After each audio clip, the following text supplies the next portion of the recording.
America Israel Iran మధ్య యుద్ధంతో అటు పశ్చిమాసియా అట్టుడికిపోతూ ఉంది. ఇప్పటికే యుద్ధం ప్రారంభమై 6 రోజులు గడుస్తూ ఉంది. అయినప్పటికీ కూడా యుద్ధ తీవ్రత అనేది తగ్గుముఖం పట్టలేదు. ఇంకా కూడా తీవ్రత పెరుగుతూ ఉంది. అటు దాడులు ప్రతి దాడులతోటి అటు పశ్చిమాసియా అంతా కూడా అట్టుడికిపోతున్న పరిస్థితి మొన్నటి వరకు కూడా మనం చూస్తూ ఉన్నాము. అటు గగనతలంపై కూడా అన్ని ఎయిర్వేస్ ను క్లోజ్ చేసిన పరిస్థితి. మరోవైపు దాడులకు సంబంధించి అటు ఏమాత్రం తగ్గేదే లేదు. చర్చలకు కూడా నేను ఆహ్వానించినట్టు కూడా ట్రంప్ తేల్చి చెప్పేస్తూ ఉన్నారు. మొన్నటి వరకు కూడా చర్చలకు ఆహ్వానించాం, ఇప్పుడు వారు చర్చలకు వచ్చినా కూడా నేను నిరాకరిస్తాను అంటూ కూడా ట్రంప్ చెప్తున్న సిచ్యువేషన్. మొత్తంగా ఇరాన్కు అమెరికా మరో వార్నింగ్ ఇచ్చిందనే చెప్పాలి. కాలిఫోర్నియా తీరంలో రాత్రి డూమ్స్ డే బాలిస్టిక్ క్షిపణి ప్రయోగం చేసింది. ఇది హిరోషిమాపై వేసిన అణుబాంబు కంటే 20 రెట్లు కూడా శక్తివంతమైన బాంబుగా చెప్తూ ఉన్నారు. గంటకు 15,000 మైళ్ళ వేగంతో ఇది 4,200 కిలోమీటర్ల మేర కూడా ప్రయాణం చేస్తుంది అంటున్నారు. శాంటా బార్బరా దగ్గరలోని వాండెన్బర్గ్ స్పేస్ అలాగే ఫోర్స్ బేస్ నుండి మంగళవారం రాత్రి 11 గంటలకు ప్రయోగం చేశారు. ఇరాన్ నేతలను భయపెట్టేందుకు ఈ పరీక్షలు జరిపారన్న అనుమానం వస్తూ ఉంది. మొత్తంగా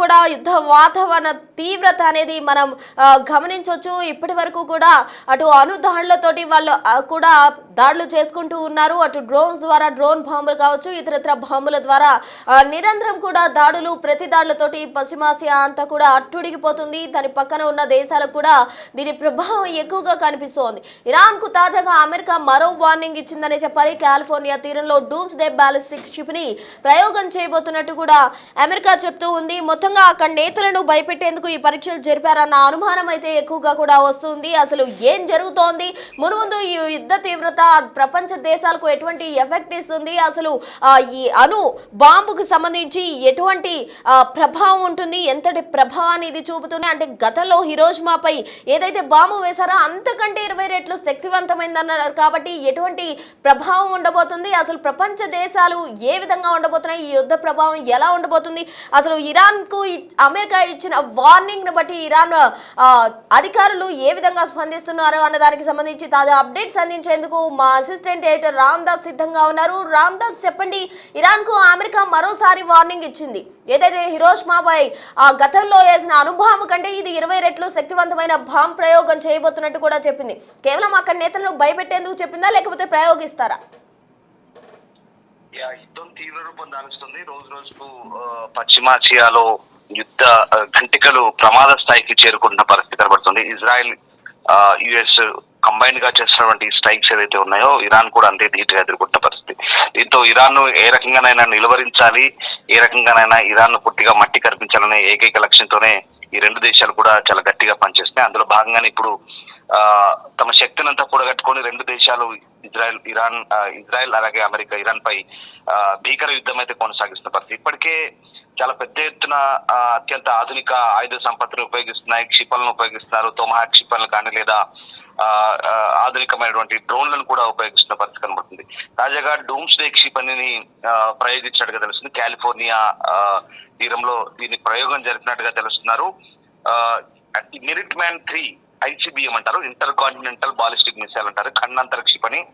సో ఇది చాలా ప్రమాదకరమైనటువంటి క్షిపణిగా చెప్తారు. వాస్తవానికి డూమ్స్ డే అంటే ఒక అర్థం ఏంటంటే ప్రపంచంలో ఇక వినాశకర పరిస్థితులు లేదా ప్రళయం సంభవించే పరిస్థితిని డూమ్స్ డే అంటారు ఆ రోజుని. సో ఆ రకంగా వాస్తవానికి డూమ్స్ డే గడియారం అని ఉంటుంది. ఆ గడియారం ప్రాథమికంగా దానికి ఉన్నటువంటి అర్థం ఏంటంటే అణుయుద్ధాలు కావచ్చు, ప్రపంచ వినాశనం కావచ్చు, లేదా ప్రకృతి వైపరీత్యాలు, ఇట్లాంటి వాటికి సంబంధించి డూమ్స్ డే గడియారంగా చెప్తారు. అయితే ప్రస్తుతం ఈ డూమ్స్ డే గడియారం కూడా 85 సెకండ్లకు దగ్గరగానే ఉంది. ఆటమిక్ సైంటిస్టులు దాన్ని నియంత్రిస్తారు. సో అది పక్కన పెడితే డూమ్స్ డే క్షిపణి అనేది ప్రస్తుతం ఈ మెరిట్ మ్యాన్ 3తో రూపొందించినటువంటి ఖండాంతర బాలిస్టిక్ క్షిపణి ఏదైతే ఉందో అది నిన్న పరీక్షలు జరిపారు వాషింగ్టన్. ప్రస్తుతం ఈ పరీక్షలను అంటే సముద్ర ఆధారిత సామర్థ్యాలతో పాటు న్యూక్లియర్ వార్ హెడ్స్ ను మోసుకుపోయే సందర్భం దీనికి కనబడుతుంది. గతంలో ఎప్పుడైతే హిరోషిమా నాగసాకిపై జరిపిన అణ్వాయుధాలకు సంబంధించిన దాడి ఏదైతే ఉందో అంతకు మించి దాదాపు 20 రెట్లు ఎక్కువ సామర్థ్యం కలిగినటువంటి మోసుకెళ్లే ఇది ఇంటర్ కాంటినెంటల్ బాలిస్టిక్ మిసైల్ గా చెప్తారు, ICBM. సో ఆ రకంగా న్యూక్లియర్ వార్ హెడ్లను మోసుకుపోయి అది ఖచ్చితమైనటువంటి లక్ష్యాలను ఛేదించి విధ్వంసం చేయగలదు. విధ్వంసం అంటే అంతా ఇంత కాదు, మన నోటితో చెప్పినంత మాటల్లో చెప్పేంత కూడా కాదు, అంతకు మించి ఎన్ని రెట్లు ఉంటుందో మనం ఒక్కసారి ఊహించుకోవచ్చు. సో ఆ రకంగా డోమ్స్డే క్షిపణిని ఇప్పుడు వీళ్ళు కాలిఫోర్నియా తీరంలో ప్రదర్శించడం ద్వారా మరి ఇరాన్ కు స్పష్టమైన హెచ్చరికలు పంపుతున్నారా అనేది మనకి ఇక్కడ తెలియాల్సి ఉంది. ఎందుకంటే ఇప్పటికే అమెరికాకు సంబంధించినటువంటి ఆయుధ నిల్వలు కూడా నిండుకున్నాయంటూ నిన్న పెంటగాన్ ను ఉటంకిస్తూ లీకులు వచ్చాయి. అలాగే అక్కడ పీట్స్ ఎవరైతే ఉన్నారో ఎక్స్ అయితే ఎవరైతే ఉన్నారో ఆయన చెప్తున్నటువంటి అంశాల ప్రకారం ఇప్పుడైతే GPS బాంబులను విసురుతున్నారు. సో అవి కూడా చాలా శక్తివంతమైనవి. సో రకంగా ప్రస్తుతమైనటువంటి పరిస్థితుల్లో ఇప్పటికే వేల సంఖ్యలో అటాక్స్ చేశారు. ఒక మొదటి రోజే ఏదైతే మొన్న 28 నాడు ప్రారంభించారో ఆ రోజే దాదాపు 500కు పైగా టార్గెట్లను వాళ్ళు ఛేదించారు. కేవలం ఖమేనీ కంపౌండ్ ను డిస్ట్రాయ్ చేయడానికి ఒక 30 అధునాతమైనటువంటి బాంబులు మిసైళ్లను 30 చోట్ల ఆ కంపౌండ్ చుట్టూ విసిరారు. దాని తోడు మొత్తం ఇరాన్ అంతా కూడా, ఇరాన్ తో పాటు టెహ్రాన్ తో పాటు ఇరాన్ మొత్తం కూడా ఉత్తర దక్షిణ ప్రాంతాలు అలాగే వాయువ్య ప్రాంతాలు అన్నింటిలో కూడా దాదాపుగా వందల సంఖ్యలో బాంబులు విసిరారు. ఇప్పటికైతే 2500 పైగా టార్గెట్లు ఆల్రెడీ ఛేదించారు వాళ్ళు. ఇంకా కూడా దానికి తగ్గట్టుగా సామర్థ్యాన్ని తయారు చేసుకుంటున్నారు. బహుశా రేపు పెంటగన్ లో ఒక మీటింగ్ కూడా జరగబోతుంది. ప్రెసిడెంట్ ట్రంప్ ఇప్పటికే ఎవరైతే డిఫెన్స్ కాంట్రాక్టర్స్ ఉంటారో వాళ్ళతో పాటు డిఫెన్స్ ఎక్స్పర్ట్స్ తో మీటింగ్ జరపబోతున్నారు. ఒకవేళ ఆయుధ నిల్వలు తగ్గితే కనుక ఏ రకంగా వాటిని సమకూర్చుకోవాలంటూ వాళ్ళు ఈ చాలా సీరియస్ డిస్కషన్ జరగబోతుంది. ఎందుకంటే ఇప్పటికే అటు ఉక్రెయిన్ కి ఆయుధాలు సరఫరా చేస్తున్నారు రష్యా మీద యుద్ధం కోసం. దాంతో పాటు అక్కడక్కడ యుద్ధాలు జరిగినప్పుడు మొన్న ఇజ్రాయెల్ కూడా సహకరించారు. సో దీంతో కొంత ఆయుధ నిల్వలు నిండుకుంటున్నాయి. అయితే ఇప్పుడు ఈ డూమ్స్డే ఏంటంటే చాలా వ్యూహాత్మకమైనటువంటి దాడిగానే మనం చెప్పాలి. ఎందుకంటే సముద్ర ఆధారిత సామర్థ్యాలతో పాటు ఆయుధాలను నిరంతరం తనతో లోడ్ చేసుకొని వెళ్ళగలదు. సో ఆ రకంగా ఇది చాలా ఖచ్చితమైనటువంటి టార్గెట్లను ఛేదించేటువంటి స్ట్రైక్ అని చెప్పొచ్చు. కాలిఫోర్నియాలోని శాంటా బార్బరా కౌంటీలో వాండెన్బర్గ్ స్పేస్ ఫోర్స్ బేస్ లో పసిఫిక్ మహాసముద్రంలో రాత్రి అంటే 11 గంటల నుంచి ఉదయం 5 గంటల మధ్య ఈ ప్రస్తుతం ఈ దీనికి సంబంధించినటువంటి పరీక్షలు జరిగినట్టుగా తెలుస్తోంది. సో ఒక రకంగా మాక్ డ్రిల్ అని చెప్పాలి. ఇదంతా కూడా మొత్తం వ్యవహారాన్ని యుఎస్ సెంట్రల్ కమాండ్ నేవీ అలాగే నేవీ సీల్స్ తో పాటు సెంట్రల్ కమాండ్ ఏదైతుందో గ్లోబల్ స్ట్రైక్ కమాండ్ అంటాం దాన్ని, ఇదంతా కూడా పర్యవేక్షిస్తున్న పరిస్థితి కనబడుతోంది. సో ఆ రకంగా ప్రస్తుతం ఈ పరీక్షలు నిర్వహించడం ద్వారా యుఎస్ ఏం చెప్పబోతుంది ప్రపంచానికి అంటే ప్రధానంగా ఇరాన్ పై ఇక వార్ను తీవ్రతరం చేయబోతుందంటే ఈ అనుమానాలు దానికి మనకు బలపడుతున్నట్టు చేస్తుంది. సో ఆ రకంగా ప్రస్తుతం ఇది 4200 మైళ్ళు అంటే దాదాపు 6759 కిలోమీటర్ల దూరం, అంటే అంత దూరమైనటువంటి ఖచ్చితమైన టార్గెట్ కూడా ఛేదించగలుగుతుందని చెప్తున్నారు. సో ఆ రకంగా విమానంలోని మార్షల్స్ రిపబ్లిక్ లోని క్వాజలిన్ అలాగే అటోలోని US army space missile defence command యొక్క Ronald Reagan ballistic missile defence test site అంటే ఈ పేర్లన్నీ ఏంటంటే ఆ రకమైనటువంటి కొన్ని పేర్లు పెట్టి వాటికి ఆ టెస్టులు చేస్తున్న పరిస్థితి కనబడుతుంది. సో ఆ రకంగా దీంట్లో ఆర్సెనల్ లో 400 క్షిపణులు ఏకకాలంలో మోసుకుపోతుందని చెప్తున్నారు. సో బోయింగ్ అభివృద్ధి చేసినటువంటి మినిట్ మ్యాన్, బోయింగ్ కంపెనీ ఉంది కదా మనకు విమానాలు తయారు చేసే కంపెనీ, సో ఆ రకంగా ఈ మినిట్ మ్యాన్ అనేది ఈ కన్నాంతర క్షిపణిని తయారు చేస్తారు. 1950లో అమెరికన్ రక్షణ అభివృద్ధి చేస్తున్నటువంటి క్రమంలో వాళ్ళకు వస్తున్నటువంటి బెదిరింపులను అవన్నీ తట్టుకునేందుకు సో దీన్ని చాలా అడ్వాన్స్ టెక్నాలజీతో రూపొందించారు. దాదాపు 100% స్ట్రైక్ రేట్ ఉంటుందని చెప్తున్నారు. ఆ 100% స్ట్రైక్ రేట్ తో అప్గ్రేడ్ చేయబడి ఉంటుంది. సీలో లాంచ్ చేయబడినటువంటి ఆయుధాలు ప్రధానంగా భూగర్భ కేంద్రం ద్వారా నియంత్రించబడతాయి. కాల్పులను కూడా 2 స్టాఫ్ అందులో పర్యవేక్షిస్తారు. ప్రస్తుతం యుఎస్ వైమానిక దళం దాని జాబితాలో తాజా LGM 30G minute man 3 configuration దాదాపు 400 యూనిట్ల క్షిపణి కలిగి ఉందని చెప్తున్నారు. సో ఆ రకంగా ప్రస్తుతం అయితే ఈ మిసైల్ లాంగ్ రేంజ్ మిసైల్స్ గా చెప్తారు. సో ఎయిర్ ఫోర్స్ బేస్ లోని నార్త్ డకోటాలో అలాగే మినోటా ఎయిర్ ఫోర్స్ బేస్ లో మిసైల్ వింగ్ లో ఇవి ప్రస్తుతం ఉన్న పరిస్థితి కనబడుతోంది. సో మినిట్ మ్యాన్ 3 అనేది ఏదైతే ఉందో ఈ డూమ్స్డే క్షిపణి దాదాపు 2 మీటర్ల వ్యాసం ఉంటుంది.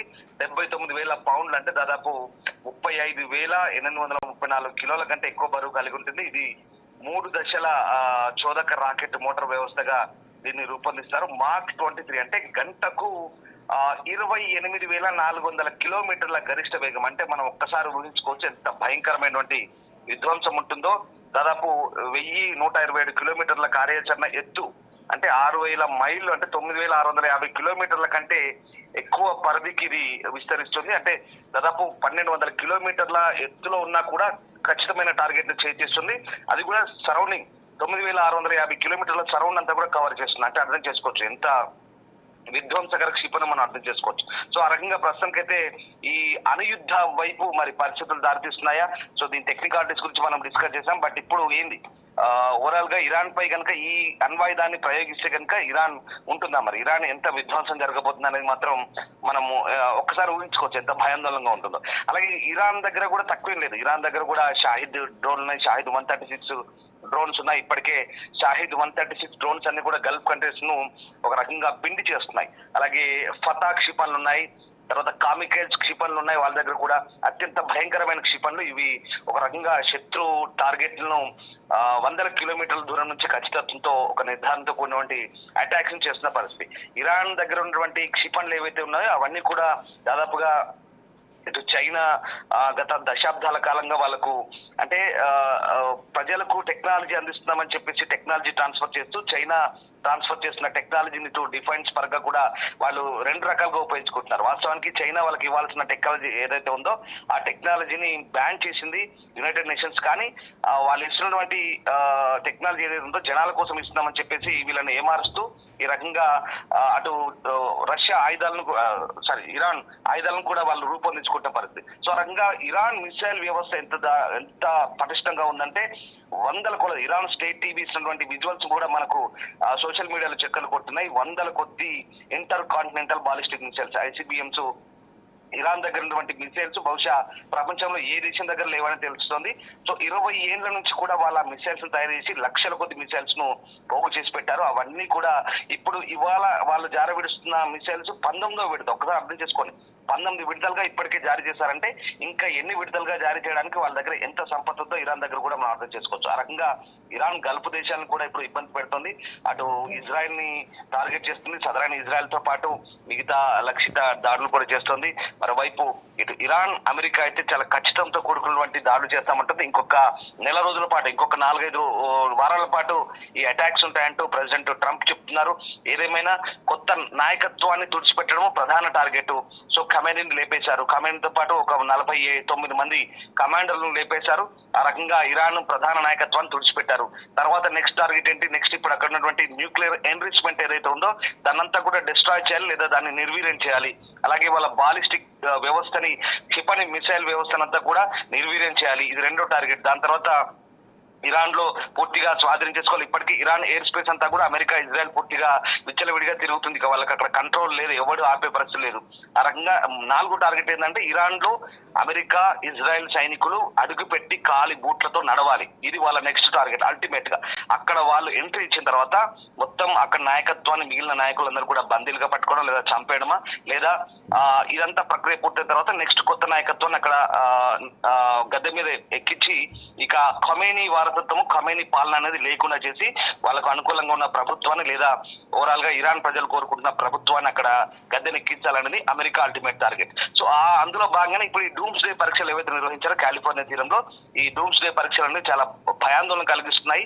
20 రెట్లు అంటే హిరోషిమా నాగసాకి మీద అటాక్ చేసిన దానికంటే 20 రెట్ల ఎక్కువ సామర్థ్యం ఉన్నటువంటి వార్ హెడ్లను మోసుకుపోయే సామర్థ్యం ఉన్న ఈ డూమ్స్ డే క్షిపణులు ఏవైతే ఉన్నాయో మిడిల్ మ్యాన్ క్షిపణులు ఇవి చాలా దారుణంగా వీటి పనితీరు ఉంటుంది. కాబట్టి మరి అమెరికా ఇప్పుడు కేవలం బెదిరింపులకు మాత్రమే దీన్ని వాడుకుంటుందా లేదా నిజంగా అమెరికా దాన్ని కనుక రంగంలోకి తీస్తే ఎంత విధ్వంసం ఉంటుంది, ఏం జరగబోతుంది? ఎందుకంటే ఇవి రాడార్లను కూడా కనిపెట్టలేని పరిస్థితి ఉంటుంది. అంత తీవ్రమైనటువంటి వేగంతో హైపర్సానిక్ వేగంతో దూసుకెళ్లి టార్గెట్లను ఛేదించే పరిస్థితి. కాబట్టి మరి ఏం జరగబోతుంది? Let's wait and see.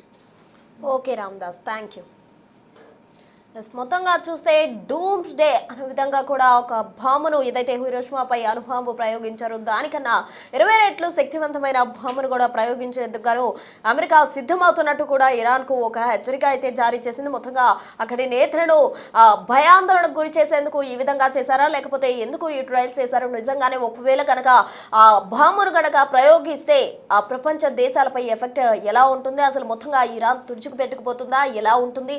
ఆ బాంబు ప్రయోగిస్తారా లేదా అన్నది వేచి చూడాలి.